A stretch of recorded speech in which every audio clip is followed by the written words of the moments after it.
Hey guys, welcome back to Critic Kid. Today I'm going to be reviewing the new Spider-Man film, No Way Home. I'm really excited for it and I hope you guys will watch.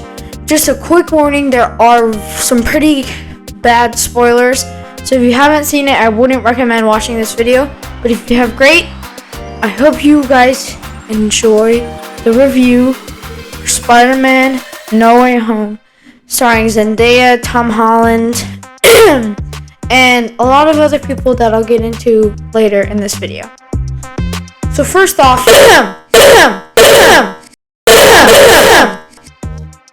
excuse me, I just really want to tell you what this movie's about. So basically, Spider-Man and Doctor Strange.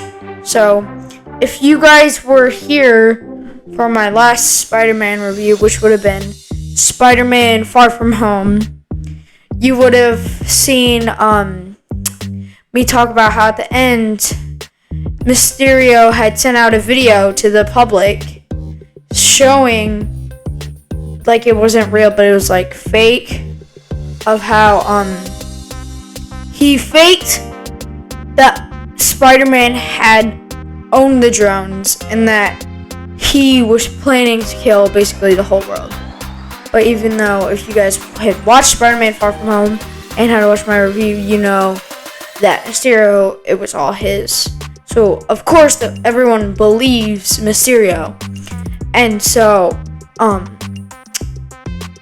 they believe him, and then basically everyone starts following Peter and MJ around because Peter and MJ were swinging around in New York. And then basically, then they went back to the apartment where everyone wanted to kill them. And Happy was there, Aunt May was there, Peter was there, MJ was there, Ned was like not there, but you would see him in later in the movie. But and then they finally hire a lawyer. Pause. While I was editing this video, I actually realized that the lawyer was Charlie Cox, who played Daredevil a long time ago in the Marvel series. So I just wanted to clarify that. Help them with their problems. And he's just like full on Jackie Chan, like, so someone threw a brick into Peter's living room, and the lawyer freaking caught it mid-air in his hand. That was probably one of the most funniest scenes in the whole movie. And then Peter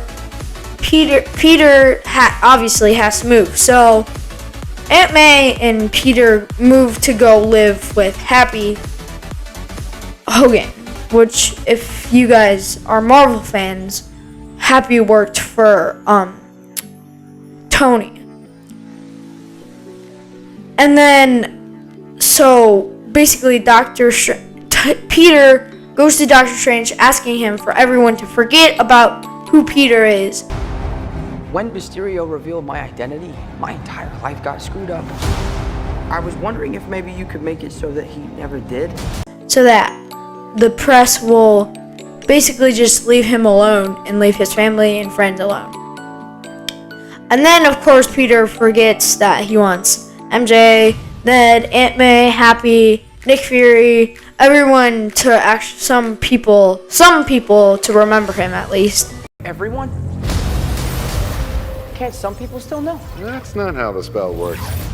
So MJ's gonna forget about everything we've ever been through? Stop tampering with the spell. Oh my god, Ned, he's my best friend. Oh, my Aunt May should really stop talking. And so then Doctor Strange adds that to his spell, which of course will affect the spell.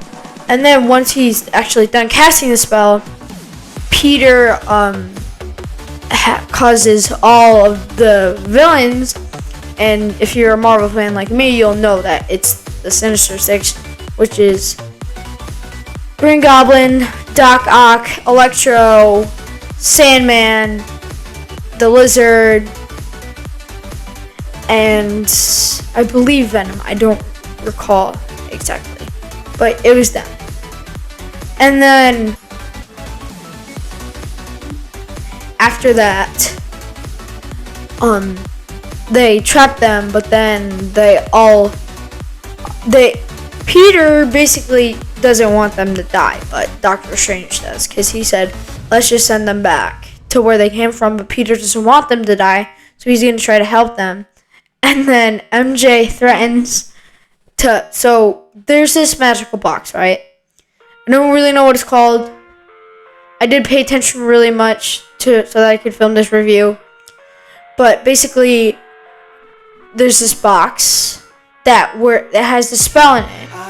And there's a button on the box. And if MJ pushes the button, all of the evil bad guys would go back to where they came from and die. So that is not good at all. But I mean, it depends on who you ask. Because like, some of them basically really want to help each other and get out of there. Even though some don't. Cause they all want to live. But like, anyways. So, they all go to Happy Hogan's place, which Happy's not happy about.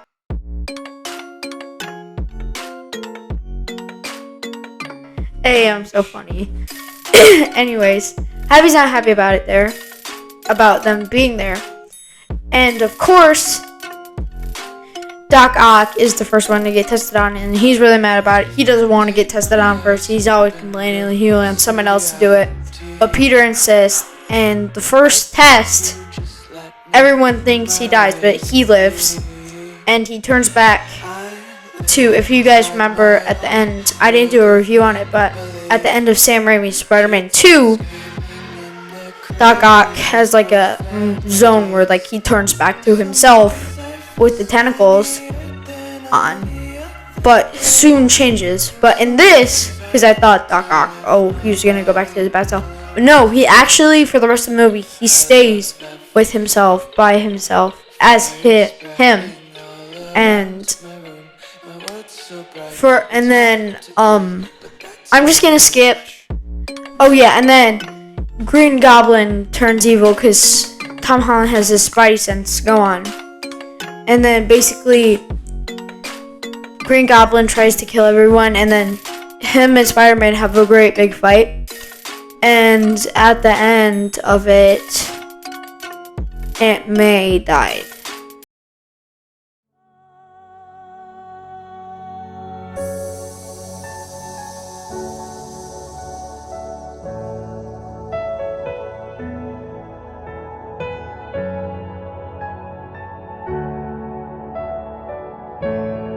So that was a pretty sad part of the movie. Luckily, at the theater that I was staying at, no one cried. But I almost cried because I was like, Aunt May always has a good place in all of our Spider-Man hearts. But it was really sad. But luckily, later in the movie, I'll explain to you why that was a good thing. But why it wasn't a really kind of a bad thing. Anyways, so then Happy gets arrested, Aunt May dies in Spider-Man's arms. And after that, we see Ned and MJ at Ned's grandma's house where they're staying. And this was the best part. So they wanted to see Peter again, right? Because they hadn't seen him for a while. So Ned does the Doctor Strange thing, and they see Spider-Man, right? Wrong. It was Andrew Garfield. Blah. Oh my god. It was Andrew Garfield. Now, here is why I'm shocked and not shocked at the same time. Because I thought that he wasn't going to be in it. Because I'm one of those people who, when the celebrities say it, I believe. Not sometimes, but I believed Andrew Garfield. So I watched his Wired Auto complete interview, and he said he was not going to be in it. And then once I saw that Andrew Garfield was in it, I'm like, oh my God, Tobey Maguire's going to be in it too. And so you'll never guess what happened. Tobey Maguire showed up. And I was really excited because, not gonna lie, Tobey Maguire is probably the best superhero ever. And I absolutely love Tobey Maguire. That sounds weird, but he's awesome. And then it was finally the end battle scene. They had all the evil supervillains come up and fight all 3 Spider-Mans. And it was the epic, most amazing scene ever. Just seeing all 3 of those Spider-Mans running and jumping, hearing their iconic screams and yelling. It was just amazing. And then they fought, and Doc Ock, after they fought Electro and Sandman and had defeated the Lizard and Sandman, Doc Ock showed up to help defeat Electro, and it was just one of those moments where you're like, wow, I can't believe that one of the super villains is actually helping the good guy, that doesn't happen very often, but I was really shocked about it. But it was also really cool because I like Doc Ock, even though he's a super villain. So after that, the sky was basically breaking, and Doctor Strange was trying to do everything in his power to basically stop this. And after a little while, Spider-Man basically said, well, what's the only option? Doctor Strange said, the only option is that everyone forgets who Peter Parker is. And of course, he doesn't want to do it. But then Doctor Strange said, it's the only hope. So then, of course, Spider-Man has to do it. And then he says goodbye to Andrew Garfield Spider-Man and the Tobey Maguire Spider-Man. And then he goes to say goodbye to Ned and MJ, which is probably the saddest part of the whole thing, because like he doesn't know if he'll ever see them again or he'll ever know them again. And then finally and then Doctor Strange casts a spell and everyone forgets about Peter Parker. And then he moves into a new apartment to basically fresh start to his life. And then he makes a new costume, which is very, very blue. It's kind of a shiny blue and then basically a regular red. And you see him swinging through the city. And then one extra scene that I forgot to mention was when we see Peter at Aunt May's grave, and I thought that was just the saddest thing because Happy was there, and of course Peter knows who Happy is, but Happy doesn't know who Peter is because Doctor Strange cast a spell in which no one knows who Peter is now. It was a really sad thing, and he asked Peter who he was, or how did he know May, and Peter said through Spider-Man, and I just thought that was so sad because like really no one knows who he is now, and he has to just be sad alone. Oh my god, now I'm just getting sad thinking about this. But I thought that this was a pretty sad movie. I don't know why, I just thought it was for the like last half part, but otherwise it was really, really good. I'm gonna go into explaining why I love this movie because let me just list a few things. The everything about this movie just stuns me. Now, as you guys know, I like a lot of the movies that I review, and that's because I only really want to review good movies that I think that I will like and that I think you guys will like. And I thought that this was a good movie to review because it was, one, the graphics and